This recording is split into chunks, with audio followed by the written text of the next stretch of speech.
मध्यकालीन भारत की दूसरी क्लास है और आज हम लोग पढ़ेंगे दिल्ली सल्तनत। जी हाँ, बहुत इंपॉर्टेंट एरिया है और आज हम लोग दिल्ली सल्तनत के एक बहुत ही इंपॉर्टेंट एरिया को कवर करने वाले हैं। ठीक है, और बहुत ही लेवल हाई है, जैसा कि पिछली वीडियो पिछला जो हमारा क्लास हुआ था मिडाइवल हिस्ट्री का, जिसमें हमने मिडाइवल हिस्ट्री और एंशिएंट को बेसिक से पढ़ाया था। हालांकि एंशिएंट थोड़ा सा मैंने हाईलाइटेड किया था थोड़ा सा, ठीक है, और मिडाइवल को हमने पढ़ाया था जिसमें हम मोहम्मद बिन कासिम, मोहम्मद गौरी और महमूद गजनवी, इन तीनों के बारे में मैंने आपको बताया था। तो देखिए, मैंने आपको बताया था, ठीक है, पहले थोड़ा सा पीछे वाले क्लास को कवर करते फिर आज करेंगे। मैंने आपको बताया था 1191, ठीक है, 1191 में, ठीक है, 1191 में फर्स्ट वेटन ऑफ तराइन, तराइन की पहली लड़ाई हुई थी। किसके किसके बीच में, मैंने आपको पढ़ा दिया पिछली क्लास में। फर्स्ट वेटन ऑफ तराइन, तराइन की पहली लड़ाई सन 1191 ईस्वी में मोहम्मद गौरी और पृथ्वीराज चौहान के बीच हुआ, जिस युद्ध में पृथ्वीराज चौहान विजयी रहा। ठीक है, फर्स्ट वेटन ऑफ तराइन, जिसको हम कहेंगे तराइन की पहली लड़ाई।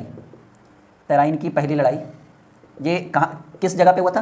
तराइन नामक स्थान पे हुआ था। ठीक है, फिर मैंने आपको बताया था 1192 यानी सन 1192 में, ठीक है, सेकेंड वेटन ऑफ तराइन, जिसको हम कहेंगे तराइन की दूसरी लड़ाई। ठीक है, अब ये किसके किसके बीच में हुआ था? ये भी सेम व्यक्ति, पृथ्वीराज चौहान और मोहम्मद गौरी। मोहम्मद गौरी किस वंश से था? वही आपका महमूद गजनवी, दिल्ली मुस्लिम साम्राज्य से रिलेटेड था। ठीक है, तुर्क था, गजनी साम्राज्य के अधीन था। तो सेकंड वेटन ऑफ तराइन, तराइन की दूसरी लड़ाई, इसमें विजयी कौन रहा? इसमें रहा पृथ्वीराज चौहान विजयी। इसमें कौन विजयी रहा? सेकंड वेटन ऑफ तराइन, तराइन की दूसरी लड़ाई 1192 में पृथ्वीराज चौहान और मोहम्मद गौरी में के बीच, इसमें कौन विजयी रहा? इस बार जो है मोहम्मद गौरी जीता। फिर हमने पढ़ा था सन 1194 में वेटन ऑफ चंदावर, ठीक है, कहेंगे चंदावर का युद्ध। ये युद्ध कहाँ लड़ा गया था? चंदावर नामक स्थान पे लड़ा गया था। कब लड़ा गया था? 1194 में। किसके किसके बीच में? मोहम्मद गौरी और जिसको युद्ध का न्योता जिसने दिया था, राजा जयचंद। ये हिंदू राजा था, राजा जयचंद्र। ठीक है, और इस युद्ध में भी गौरी जो है ये क्या रहा? विजयी रहा। ठीक है, और चंदावर के युद्ध को जीतने के बाद मोहम्मद गौरी ने किया क्या कि अपना जितना भी साम्राज्य था उसका एक गुलाम था, ठीक है, गुलाम का नाम था कुतुबुद्दीन ऐबक। ठीक है, गुलाम का नाम था कुतुबुद्दीन ऐबक। गौरी ने क्या किया कि अपना जितना भी जीता हुआ साम्राज्य था उस पूरे साम्राज्य को अपने गुलाम सेनापति कुतुबुद्दीन ऐबक को सौंप दिया। बोला, लो भारत की साम्राज्य को, भारत की सत्ता को तुम संभालो, हम चले गजनी। और वो कहाँ लौट गया? वो वापस अपना देश, अपने देश गजनी की ओर चला गया। मतलब ये कहाँ लौट गया? गजनी चला गया। तो अब कौन संभालेगा? अब जो है गजनी साम्राज्य को कौन संभालेगा? जो इंडिया में चल रहा था साम्राज्य, तो अब संभालने लगा कुतुबुद्दीन ऐबक। अब जो है मैंने आपको बताया था कि मोहम्मद गौरी, ठीक है, मोहम्मद गौरी जिसका पूरा नाम शहाबुद्दीन मोहम्मद गौरी था, मोहम्मद गौरी जो है ये कहाँ चला गया? ये चला गया गजनी। और गजनी में जाने के बाद सन 1206 ईस्वी में, 1206 ईस्वी में इसकी क्या हो जाती है? मृत्यु हो जाती है। और मृत्यु होने के बाद उतने दिन तक नहीं, उतने दिन तक तो ये नॉर्मली साम्राज्य को संभाले हुए था, लेकिन जब मोहम्मद गौरी की मृत्यु हो जाती है तो इसने क्या किया ना, क्योंकि ये क्या था? ये गुलाम था। ठीक है, मृत्यु होने के बाद इसने अपने ही नाम पर, जैसे अपने ही कर्म पे, ये क्या था? गुलाम था, एक वंश की स्थापना की और उस वंश का नाम रखा गया गुलाम वंश। तो गुलाम वंश किसकी मृत्यु के बाद मरा? मोहम्मद गौरी की मृत्यु के बाद। कब हुई गुलाम वंश की स्थापना? 1206 में। किसने किया? कुतुबुद्दीन ऐबक। और यही गुलाम वंश जो है ना बाबू, दिल्ली सल्तनत के अंतर्गत पहला साम्राज्य था, पहला वंश था। और यहीं से उदय होता है कौन से साम्राज्य का? दिल्ली साम्राज्य का। ठीक है, दिल्ली सल्तनत कहेंगे हम लोग। ठीक है, तो अब हम लोग हेडिंग बनाते हैं। पहले दिल्ली सल्तनत क्या है, कौन कौन से वंश उसमें आए, उसको कैसे याद करेंगे, कौन सा वंश कब तक चला, फिर एक एक कर करके पांचों वंश के बारे में पढ़ेंगे। ठीक है, क्लियर। इसे हम मिटा रहे हैं। चलिए, तो we will discuss about Delhi Sultanate. ठीक है, दिल्ली सल्तनत के बारे में हम लोग डिस्कस करते हैं। ये हमने हेडिंग बना दिया दिल्ली सल्तनत। नोट करिएगा अपनी कॉपी में, बहुत ही मज़ेदार एरिया हम कवर कर रहे हैं। बहुत लोग हिस्ट्री पढ़ नहीं पाते। एक चीज़ याद रखिएगा, अगर आपका लक्ष्य एक सरकारी नौकरी, अगर आपका लक्ष्य सिर्फ टाइम पास करना है तो कुछ मत पढ़ो, बस ज़िंदगी किसी तरह कट जाएगी। ठीक है, अगर आपका लक्ष्य है कि नहीं मुझे एक सरकारी नौकरी लेनी है, तो अपने माइंड में रख लो कि कोई स्टूडेंट सिर्फ मैथ पढ़कर नौकरी नहीं ले सकता है, सिर्फ रीजनिंग पढ़कर नहीं ले सकता है, या सिर्फ जीके जीएस पढ़कर नहीं ले सकता है। उसको सभी एरिया को कवर करना होगा। यानी जितना इंपॉर्टेंट मैथ रीजनिंग है उससे ज़्यादा इंपॉर्टेंट जीके जीएस है। ठीक है, पॉइंट टू बी नोटेड, जितना इंपॉर्टेंट मैथ रीजनिंग है उससे भी ज़्यादा इंपॉर्टेंट जीके जीएस है, क्योंकि मैथ रीजनिंग तो हर कोई पढ़ता है, ये सब एरिया जो है वो हर कोई स्टूडेंट कवर नहीं करता है। तो चलिए इसी के नाम पर हम लोग शुरू करते हैं दिल्ली सल्तनत। थोड़ा बीच में हम लिखते हैं, ठीक है। हाँ जी, ये हमने लिखा दिल्ली सल्तनत, आप भी लिख लो।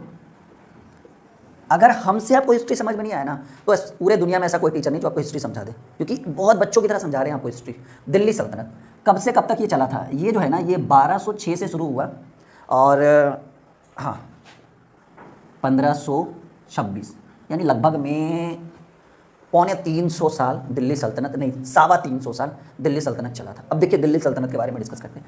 तो दिल्ली सल्तनत में अब सवाल है कि सर कुल कितने वंश हैं? बहुत अच्छा सवाल बच्चों ने किया कि सर दिल्ली सल्तनत में कितने वंश हैं, ठीक है। तो हम कहेंगे कि दिल्ली सल्तनत में बाबू कुल 5 वंश का उदय हुआ, ठीक है, 5 वंश का उदय हुआ। अब सवाल है कि कौन सा वंश कब आया, कितने दिन तक रहा, क्या क्या कार्य करके गया, ठीक है। इतना नहीं, ये बिल्कुल स्ट्रक्चर बनाइएगा अपनी कॉपी में, ठीक है। दिल्ली सल्तनत में कुल कितने वंश आए? 5 वंश आया और इसके बारे में हम आपको डिस्कस करने वाले हैं, ठीक है। 5 वंश का उदय हुआ दिल्ली सल्तनत इस शासनकाल में 1206 से 1526 तक 5 वंश आया, ठीक है। पहला गुलाम वंश, अभी हम डिस्कस कर रहे थे, ठीक है। कब से कब तक? ये 1206 से लेकर 1290 तक रहा, ठीक है। दूसरा जो आया, यहाँ तक क्लियर है? थोड़ा और छोटा करते हैं। खिलजी वंश, लिखते चलो जी, 1290 से लेकर 1320 तक रहा, ठीक है, क्लियर। तुगलक वंश, ठीक है, तुगलक वंश ये 1320 से लेकर 1398, ठीक है। सैयद वंश, सैयद वंश 1414 से लेकर 1451। कहिएगा सर 1391 बस सीधे 1414 चल गया, ये इधर कहाँ गया 1600? ये तैमूर लंग जो भारत पर आक्रमण किया था ना, उसके बारे में, ये बीच वाला एरिया जो है वो तैमूर लंग का एरिया हम लोग डिस्कस करेंगे। कौन सा वंश लास्ट में आ गया हमारा? लोदी वंश, लोदी वंश, ठीक है, 1451 से 1526। माइंड में ये भी चल रहा होगा सर दिल्ली सल्तनत के बाद क्या पढ़ाइएगा? दिल्ली सल्तनत के बाद आपको पढ़ाएंगे मुगल साम्राज्य, ठीक है, मुगल प्रशासनिक व्यवस्था, और बहुत सारे एरिया है जो धीरे धीरे हम कवर करेंगे। पहले इसको देखिए, ठीक है, क्योंकि बच्चे बहुत सारे बोल रहे थे सर मैथ तो रोज चल रहा है, रीजनिंग भी मेरा ठीक ठाक आ रहा है, जीके जीएस लाइए थोड़ा कुछ स्पेशल लीजिए। देखिए अब सवाल है सर इतना याद होगा, आप याद कर लेते हैं तो क्या है, हम भी याद कर लेंगे। मन में चल रहा है ना ये कि आप याद कर लिए तो क्या हम भी याद कर लेंगे। अब एक ट्रिक बता देते हैं ना, याद हो जाएगा, ठीक है। गुलाम वंश, खिलजी वंश, तुगलक वंश, सैयद वंश, लोदी वंश। देखिए कैसे, गुलाम वंश 1206 से 1290, खिलजी वंश 1290 से 1320, तुगलक वंश 1320 से 1398, सैयद वंश 1414 से 1451 और लोदी वंश 1451 से 1526। इसको ट्रिक हम बताते हैं, लिखिएगा कि गुल खिले तो सैयद लोदी, नोट करिएगा, गुल खिले तो सैयद लोदी, ये ट्रिक है जी, इसको नोट करिए कॉपी में जल्दी फटाक से।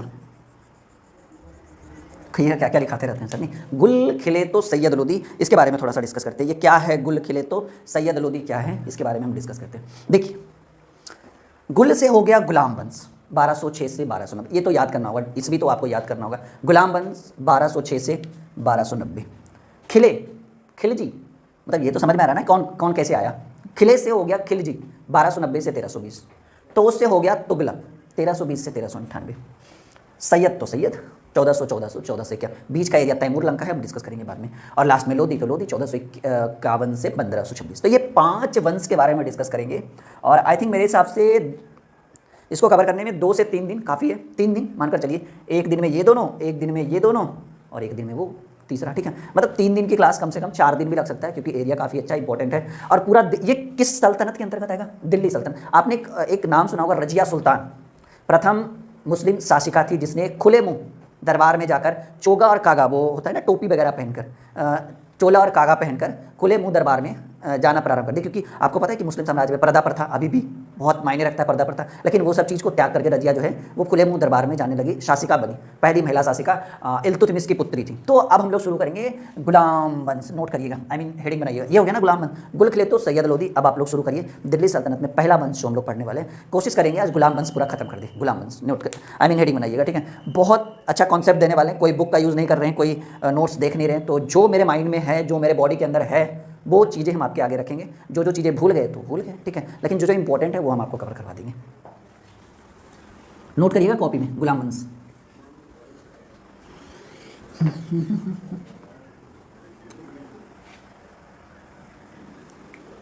चलिए बाबू शुरू करते हैं गुलाम वंश, अभी हमने बताया कि गुलाम वंश जो है ये हमारा 1206 से लेकर 1290 तक चला। ठीक है, 1206 से 1290 यानी 84 वर्षों का यह शासनकाल है। और उम्मीद हमारा रहेगा, ठीक है, कि आज हम आपको गुलाम वंश खत्म कर दें, कोशिश करेंगे, छूट जाए तो फिर अगले क्लास में। ठीक है, तो गुलाम वंश में जो सबसे यहाँ पे करें एक एक कर करके कॉन्सेप्ट क्लियर होना चाहिए। ठीक है, देखिए यहाँ बीच में लिखते हैं हम लोग गुलाम वंश। ठीक है, नोट करिएगा अपनी कॉपी में, ईस्वी 1206 से 1290। ठीक है, चलिए ये हम स्ट्रक्चर इस तरह से बनाते हैं गुलाम वंश का। करे ओके, थोड़ा सा एक बार देख लेते हैं फिर हम लोग शुरू करते हैं। हो सकता है कि वो बोर्ड पे आई नहीं और हम लोग पढ़ाते चल रहे हैं। हाँ जी बिल्कुल आ रहा है। हाँ, आज एकदम एक एक पार्ट को उधेड़ के रख देंगे गुलाम वंश को। ठीक है, यहाँ तक आ गया।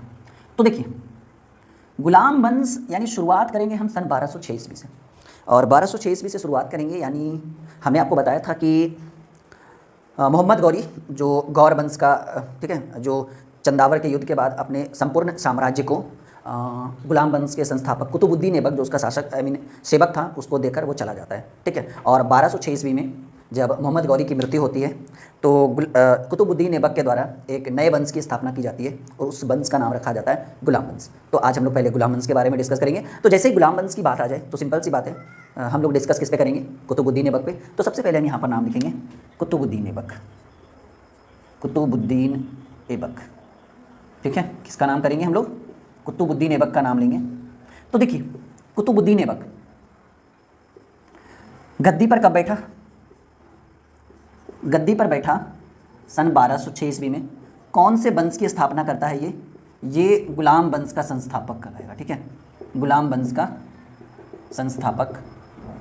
ठीक है, गुलाम वंश का संस्थापक कौन होता है, कुतुबुद्दीन ऐबक। गद्दी पर कब बैठा, 1206 ईस्वी में। अब एक सवाल है कि सर जब ये गद्दी पर बैठा तो राजधानी तो कहीं बनाया होगा ना, दिल्ली सल्तनत के अंतर्गत आता है, पर राजधानी, जी हाँ बिल्कुल, राजधानी जो है इसने राजधानी जो है अपनी लाहौर में स्थापित की। ठीक है, समझ में आ रहा है। तो गुलाम वंश के संस्थापक थे कुतुबुद्दीन ऐबक। कुतुबुद्दीन ऐबक ने 1206 ईस्वी में गुलाम वंश की स्थापना की, अपनी राजधानी जो है वो लाहौर स्थापित की, और इनकी खासियत ये थी।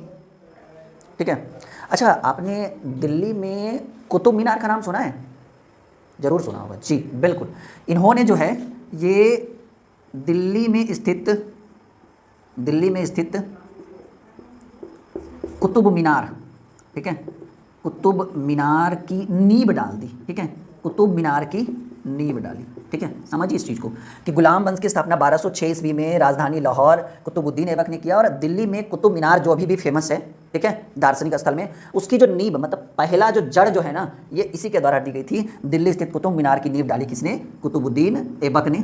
ठीक है, कुतुबुद्दीन ऐबक। तो अब सवाल है कि यहाँ से सबसे बड़ा बन गया बहुत बड़े एग्जाम के लिए कि कुतुब मीनार की नींव डालने वाला पहला शासक कौन था, कुतुबुद्दीन ऐबक। अपने ही नाम पर कुतुब मीनार, अपने ही नाम पर कुतुबुद्दीन ऐबक ने दिल्ली में स्थित कुतुब मीनार की नींव डाली। अब एक सवाल यहाँ पर उठता है कि कब से कब तक रहा, बहुत अच्छी बात है। ये जो है ना ये 1206 से 1210 तक रहा। तो अब मन में सवाल आया सर 4 ही साल, जी बिल्कुल। देखिए कम समय रहने का रीज़न क्या है कि ये जो है ना, ये आपने कभी चौगान का नाम सुना है, चौगान, उसको अभी जो है ना आधुनिक भाषा में पोलो कहा जाता है। अब वो क्या है हम आपको बताते हैं। घोड़े पे बैठकर एक स्टिक लेकर और ऐसे जो गेंद को स्टिक करके मारता है ना, ठीक है, मतलब गेंद धरती पर आती है, अब वो घोड़े पे बैठ के इसे उसको मारना होता है। पता नहीं, मैंने भी कभी खेला नहीं आज तक। ठीक है, तो उसको बोलते हैं, प्राचीन भाषा में चौगान बोला जाता था, अभी उसका नाम जो है आधुनिक में पोलो कहा गया है, पोलो। ठीक है, तो कुतुबुद्दीन ऐबक जो है ना वो चौगान खेलने का बड़ा शौकीन था, पोलो खेलने का जो है ना बड़ा शौकीन था। तो सन 1210 ईस्वी में, ठीक है, 1210 ईस्वी में कुतुबुद्दीन ऐबक घोड़े पर बैठकर चौगान खेल रहा था, और चौगान खेलते समय घोड़े से ये गिर गया और घोड़ा जो है इसके ऊपर चढ़ गया। तो सन 1210 में, ठीक है, इसकी जो है वो मृत्यु हो गई। 1210 में इसकी मृत्यु हो गई।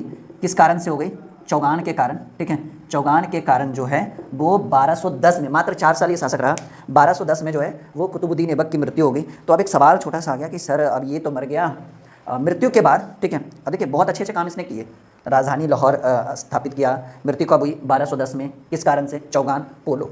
तो अब इसकी मृत्यु के बाद, ठीक है, कुतुबुद्दीन ऐबक की मृत्यु के बाद 1210 में ही, ठीक है, एक व्यक्ति है जिनका नाम है आराम शाह।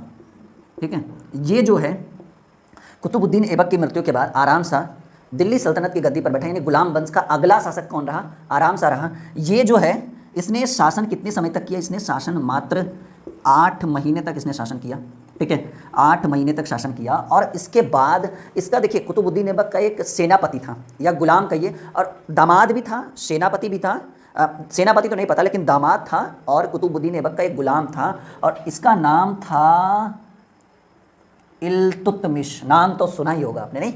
इसका नाम था इल्तुतमिश, ठीक है। इसका एक अन्य नाम भी था अल्तमस, ठीक है। समझिए इस चीज़ को, कॉन्सेप्ट को समझिए कि 1210 में जब कुतुबुद्दीन ऐबक की मृत्यु हुई तो आराम सा गद्दी पर बैठा, 8 महीने गद्दी पर रहा, उसके बाद 8 महीने तक रहा, उसके बाद जो है इसको हटाकर, आराम शाह को हटाकर गद्दी पर कौन बैठा?